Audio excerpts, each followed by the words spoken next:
You're listening to the Spend 10K a Day podcast, brought to you by the performance marketing experts at Mute 6. This is your source for cutting-edge insight into the world of online advertising from the team with more Facebook case studies than any other agency on the planet. Here is your host, Susana and Hello, spenders. Welcome back to another episode of the Spend 10K a Day podcast. You're listening to Susana and today here at Mute 6. And with me is Rafael Romis. Rafael has worked with Fortune 500 companies and has spent more than 20 years engaging digital audiences on behalf of the world's biggest brands like Disney and HBO. And today I'd like to welcome Rafael to the podcast. Thank you for having me. Yeah, thank you so much. I'm really excited to talk today because we are going to tap in a little bit through your work with UGC, which is another term for user-generated content. I know that you've really utilized the power of UGC and you've seen a lot of success with that. So I'm really excited to hear, what are some successes that you've had with that, especially with businesses who haven't been able to tap into bigger celebrities. For sure. Yeah, so through my agency, Webbers, we basically worked with all sorts of companies. Like you mentioned, some in the Fortune 500 size, but then a lot that are much smaller and where resources are much more limited. So when it comes to influencer marketing or user-generated content, we have to find ways to basically make their dollar spend spread as much as possible. And I find that it's always good to start with the core of the business. It's something that I call the unicorn principle, where the idea is that regardless of what product you're selling, chances are that there's another product that's pretty similar to what you have. There are exceptions to the rule, of course, but the idea here is that you shouldn't focus too much on the specs of your product, and instead, you should try and focus more on a feeling around your product, something that really makes it stand out and that really resonates with your audience. And I like to say that people buy with emotion and then they justify with logic, and I think that holds really true when it comes to marketing. And I'll use that to lead into any kind of social media marketing, including influencer or user-generated content. The times where we see the most success, and that's true regardless of whether we're talking about a really, really big company or a small company, is when we see the company engaging with their audience in a way that goes beyond just, asking them to put a picture of the product. That would be the simplest form, where you say, we'll run a contest, put a picture of our product with a hashtag XYZ, and that's that. What happens then is that the audience that is going to that's going to view that user-generated content is going to perceive it as an ad. That's where it breaks. So even if you get people to actually post about it, and that's why I said that it's unrelated to the budget. You can have $1 million to spend on marketing. You can buy as many of those as you want. You can publicize it everywhere. You can have huge awards and get thousands or tens of thousands of people to post about it. The bottom line is that if they just post the product, it's not going to resonate with your audience. So instead, if you actually try to get people to get involved and post about an idea, something that is relevant to what you're doing, and I'll give you examples of that, relevant to what you're doing, but not necessarily about your product or your brand, that really hits home because then it becomes a movement. A great example is a company called Aerie. It's a clothing brand, so they sell, all sorts of apparel. And they did this great campaign that they said basically hashtag Aerie real. And the idea was that, how there is so much talking about how brands over Photoshop their pictures, and how sometimes you're missing a leg. They go to that extent where they don't even care about things making sense. It's all about really just making something look amazingly perfect. And that is now being frowned upon. And so Aerie took the opportunity to actually capitalize on that whole concept. So they created like a hashtag around a movement, essentially? Exactly. They created a hashtag around girl power, body positivity, no retouching. And they said, here are our pictures. This is what we do. We don't Photoshop. These are our models and they're real. So is your pictures.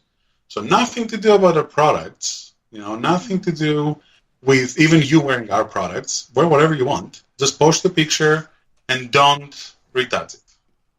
And what that does is that it works in two ways. Number one, as a customer, as a social media user, you're like, okay, that's cool. And it's not advertising. So you're going to post the picture anyway. It's something that's trending right now, being real and showing your true self. So that's something that's happening right now. That's what's really, really powerful about it. And so you're more inclined to do that. But in reality, what's happening is that you're hashtagging it with the brand name.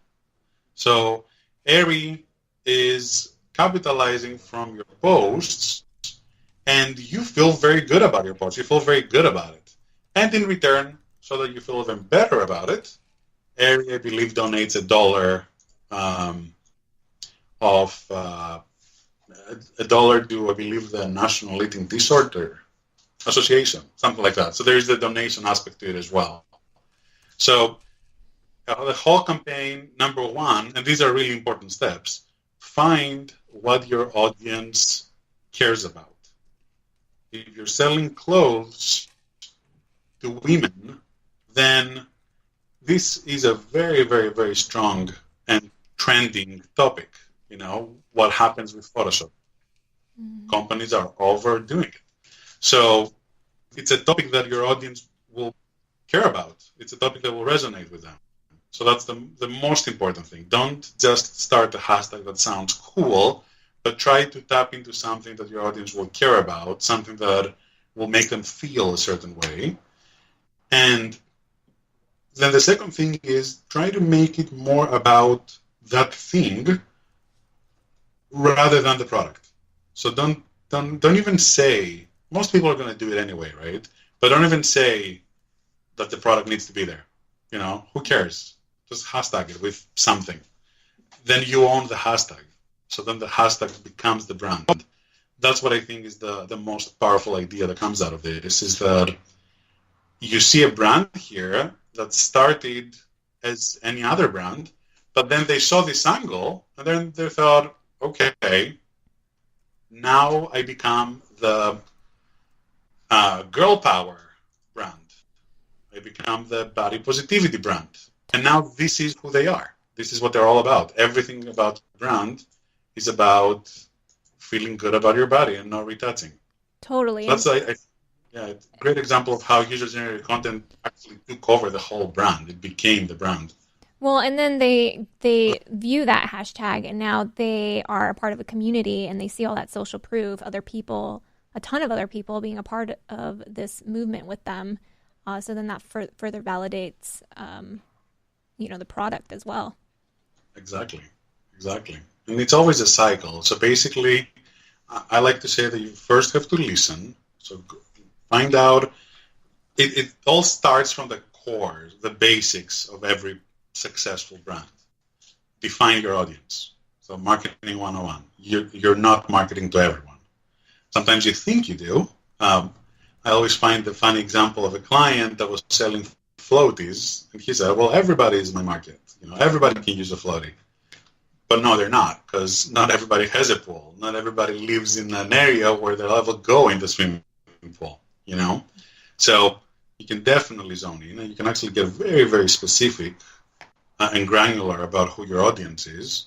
And once you know who your audience is, then you have to really understand them. You have to listen to them. You have to try and follow them, find out what they care about, what they talk about.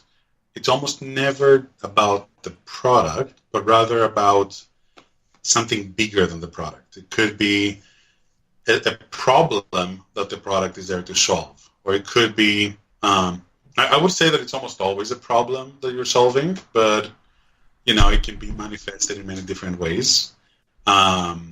It doesn't have to necessarily be an actual problem. It can just be that you want to look better, and then makeup companies, or you maybe want to stand out, something like that. But you have to find what it is that they care about, and then when you want to run your campaign, and that's actually exactly the same, whether you're running an influencer campaign or a user-generated campaign, user-generated content, you want to find content that will resonate with the audience and that it's not super specific about the product. And Apple is a beautiful example that basically changed the whole industry about how they're selling computers and phones, and the whole industry was all about specs. If you remember how, 10 years ago, you would see a commercial and there would be a list of bullet points of the processor speed and the RAM and all of that stuff. Mm-hmm. Apple comes about and they show you an old lady, an old grandma holding her laptop and talking on Skype with her grandchild, and you're thinking, wow, that's such a beautiful moment. And then Apple. Yeah. And that's how Apple built such a strong brand, by appealing to people's emotion. So that's, I think it's a very, very important lesson there. So what happens to the content in the hashtag? Does it sit there, or do you guys repurpose that content? You always want to work with your content, meaning that there's a lot of different things. You can run a different campaign along the same lines, or if the campaign becomes strong enough, then you stick with it. Beautiful example. Granted, it's a gigantic company, but the role is still the same. The pumpkin spice latte. It's something so generic, but you say it and you think Starbucks, and that's all user-generated content because Starbucks created or rather capitalized on something that already existed. It's not like Starbucks created the drink, but because they used it on social media and because they really boosted hard, it took a life of its own. I believe it even has its own Instagram account today. So I think what you need to do is once you launch your campaign, one step back, once you find your angle, once you launch your campaign, and there are a lot of steps in launching the campaign that we can dive into as well. But once it's out there and once you're getting the content, you need to be part of that conversation. Because people are taking a leap here and they're posting something, they're following your direction and doing what you told them to do.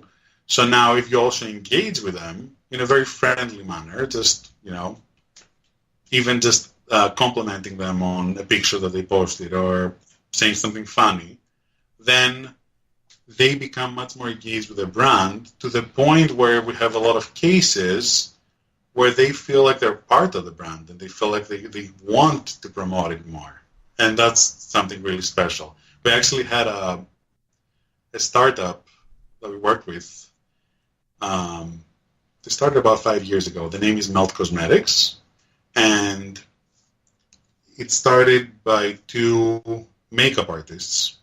And so they launched the brand, and they were very, very vocal on social media, a ton of photos that they were posting of their own customers where they were using their makeup. And what they did is that they really basically called their fans and told them to be bold and to really show what they do, how creative they can get with their makeup.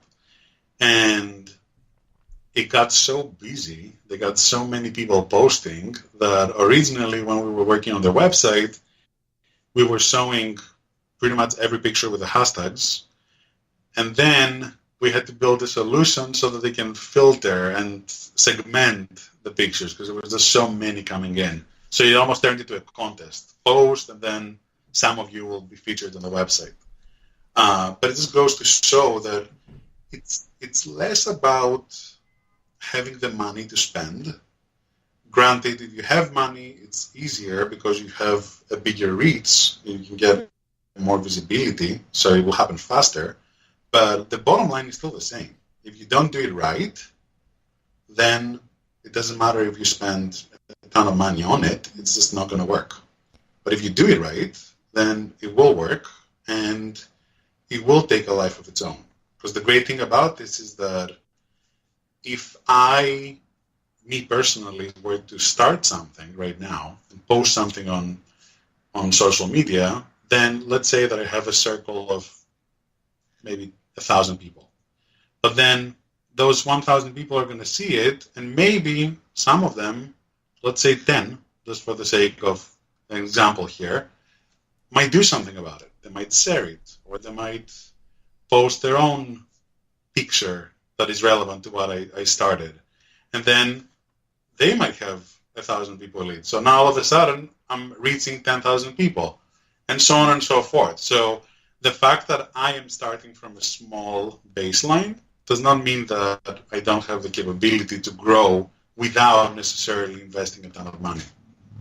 Yeah, I mean, the UGC essentially sells for you, and here, look, so it's interesting that you stay on the platform. So you're gathering, the way you're gathering people to these hashtags or to this movement is not through paid advertising, or it can be both. So. And I think that's where the budget comes into play. I would say that when you're starting a UGC campaign, you have to look at your budget and you have to make certain decisions. You have to start by understanding your audience. Once you understand your audience, then you have to come up with a great campaign that will resonate with them. If that's all your budget right there, then that's where the budget has to go. But now if you have more budget, then definitely you can advertise it, because it will return. It will give you a good return on investment, because it will eventually turn into sales. So it's not going to be as direct as advertising a product and trying to create a sale on the spot, but the effect that it has can be substantial in the longer term. And when I say longer term, I don't necessarily mean several months. It could be a week. It could be a couple of days. It's just a matter of creating a ripple effect where you go for one, and then that one turns into 10, and then those 10 turn into 100. That's the power of user-generated content. Yeah, and so it's really interesting because here, at the agency, we work a lot with UGC content. And the way I can see this really working for us is taking that content that's created through this movement and then piecing that into a story, into a video. So essentially weaving a story of all this social proof and then running that as an ad.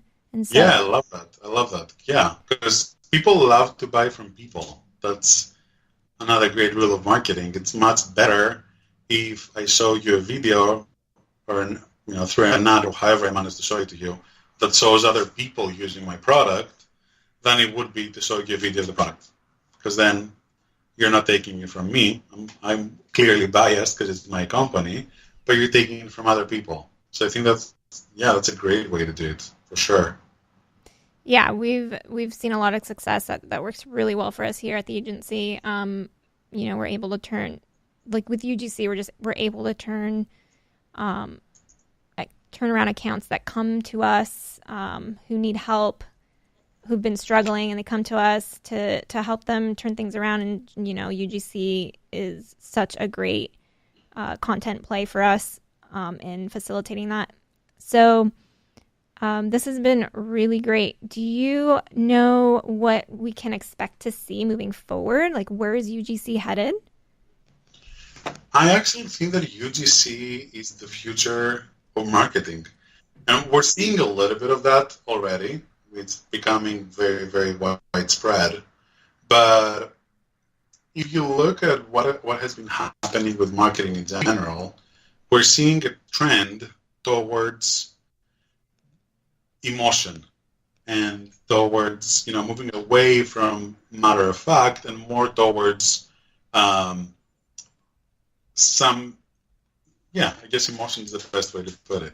So it started with seeing commercials, even on TV or social media or everywhere, that were very, very, very specific about, this is the product, this is what it does, buy it, this is the price. Then we moved to much more about emotional content and how products make you feel. I think the next step is to make it all about people. And no longer would you see companies advertising their product, but rather companies promoting people using their product. Because it's just a huge, and this is just on a personal level as well. Imagine how you feel when you see an ad from a company, especially being in that space. I feel like a lot of times we're almost immune to it, versus seeing a friend of yours, or even someone you don't know, but some other person talking about how something had an effect in their life. It is so much more powerful. So I think that it is going to be the future. I think that we're going to see more and more of it. And I think that it will become the new normal, where there are going to be incentives offered, maybe discounts, post about us and you get a discount. It's already happening, but I feel like more and more companies are going to jump on board and adapt a strategy of along these lines. So then, there's always like fear of saturation. So, what are some ways that we'd be able, as more and more people hop on the UGC marketing bandwagon, how do you differentiate yourself? That's a good question. I think that the key will be to aim for something bigger, because the bigger it is, the more established it's going to make you. Actually, the best example of user-generated content was what happened with ALS. The whole idea of, you either give us a donation or you take an ice bucket and drop it on yourself, right? And it just became such a movement. There's everybody and their mom and their grandma made a video dropping that bucket, even though some of those people also donated. So I think what happened there is that it's very catchy. It was a very, very smart, almost funny idea. And what they did is that even though it's a very, very serious organization and a very serious disease that they're trying to help with, they transcended and they went beyond that and they made it much more easy to digest. But it still stays a very, very big movement. So I think that it will come down to content. Content is king. Just making sure that your campaign is not... First of all, I think that authenticity is very, very important. So if you don't really believe in XYZ movement or XYZ cause, or if you're going to go that route, don't do it, because that's going to be the thing that will make a lot of brands stand out and others not. Because I think that people are becoming very, very aware.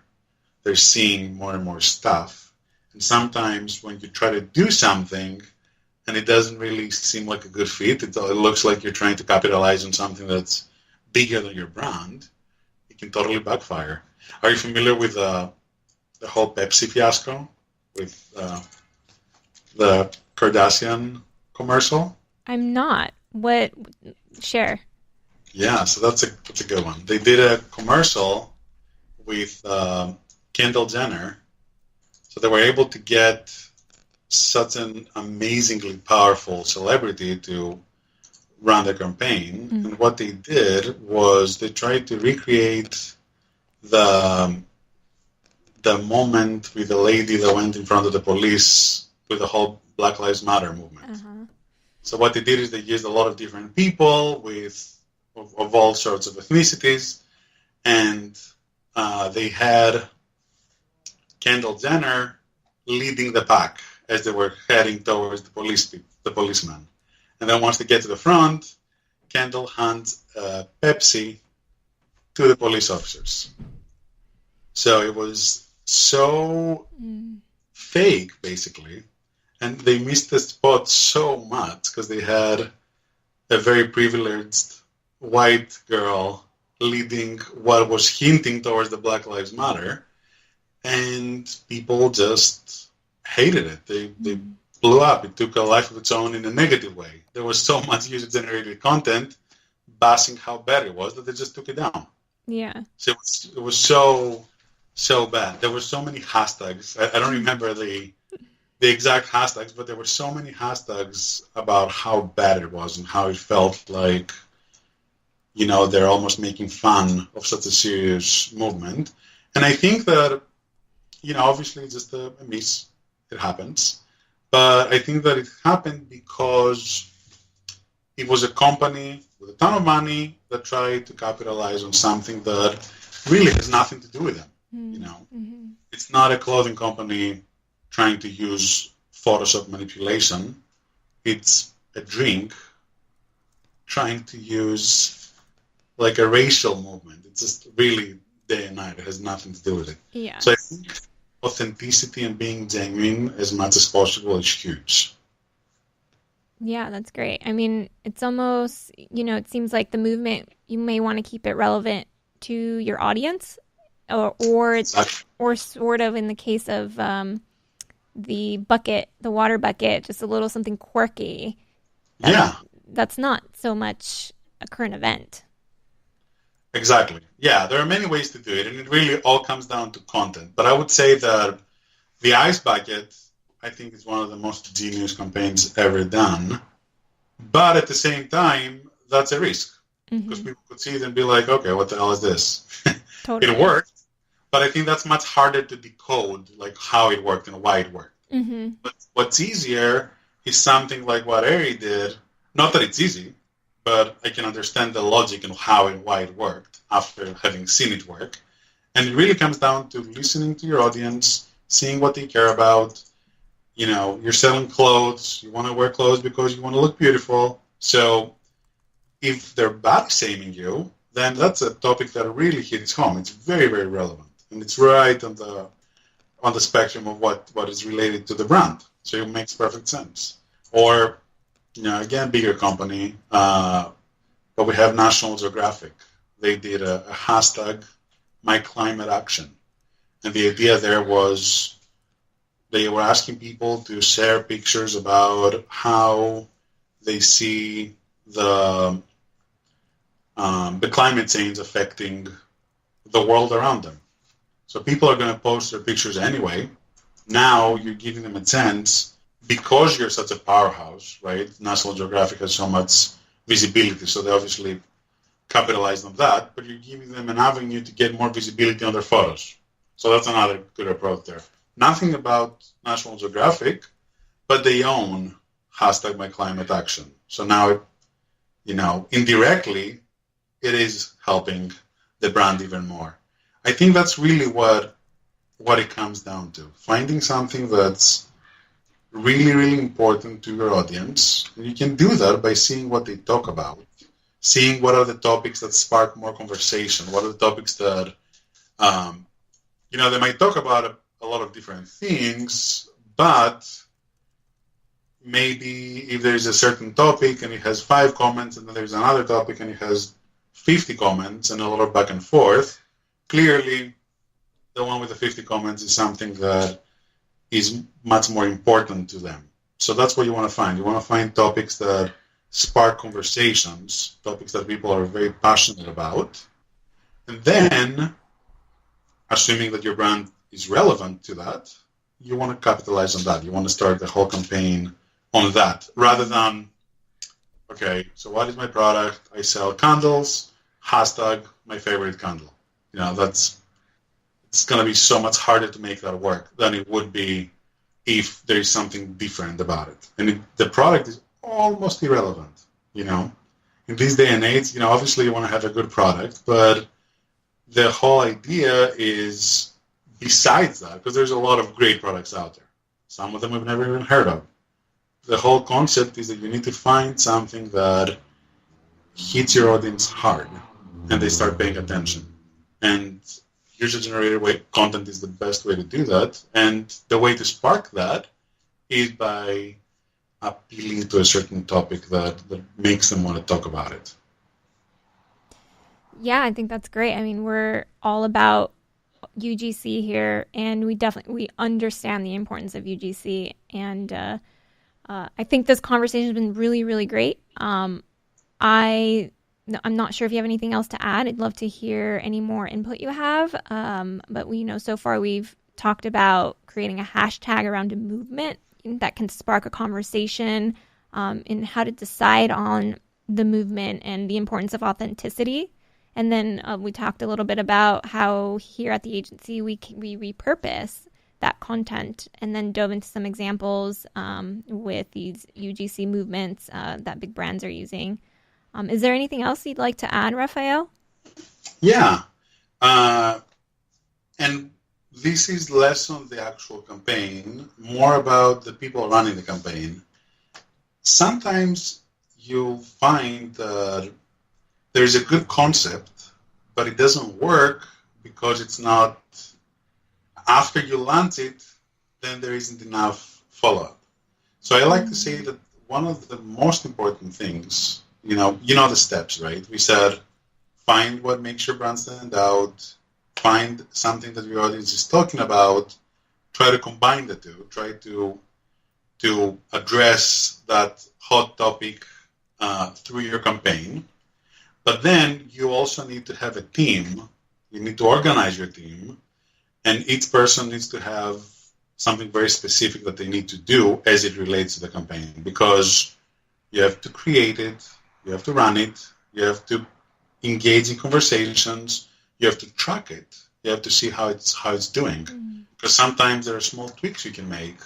If something does not seem to work well, maybe a certain platform does not seem to work for what you're trying to push on it, then switch to another platform or try many platforms and see which one seems to perform better, and then focus on that. So if you don't track it, then you might as well not do it, because you're just making guesses. Mm-hmm.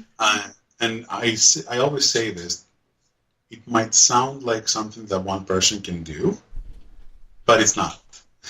Create a team, create specific tasks, and have assigned stakeholders to each task so that you can make it happen smoothly, happen well, and happen with genuine value and authenticity. Cool. What are some insights that you have from running these campaigns? Like, what have you seen in terms of numbers or any other insights? What we're seeing is that there's a lot to be said about engaging with the audience. We find that you're going to make that initial push, and then some people are going to respond. Depending on your budget, depending on the follower count that you have right now, depending on how engaged your audience is, it may be more, it may be less people. But what you do after those people start engaging can make a huge difference. We've seen campaigns that started slow, and that because the brands engaged with the people that did take part in it, then more people started joining in. So I would say that that's one. Engagement is huge. You want to engage with your people. You want to make sure that they know that they're heard and seen. Number two is track everything. And if you need to adjust. If something happens, if you're having a campaign and it doesn't seem to work great, and then something happens, you're like, okay, maybe this other thing could be a home run, try it. I always say that sometimes you're not going to hit a home run. It happens. So you don't want to try and really, really make it work, because maybe it's not the right approach. So change it and try something else. That's what I would say. Well, we've seen that happen as well, where you start with something and it doesn't really click, and then you tweak it, and all of a sudden it becomes something major. So essentially the main metric that you're looking at is engagement?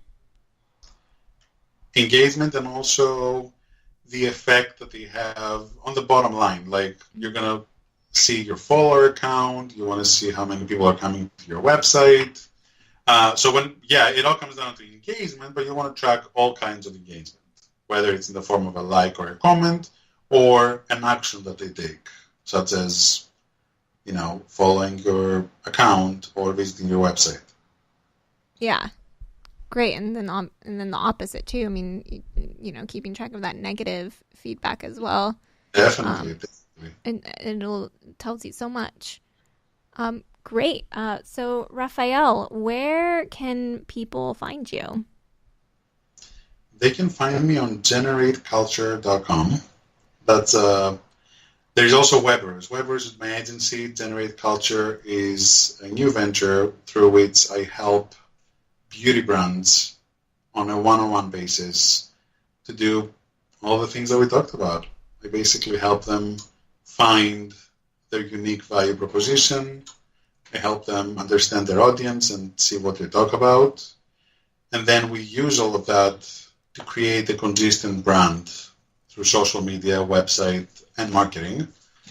And then we engage with influencers, engage with user-generated content, and really grow. Awesome. Great. Rafael, this has been wonderful.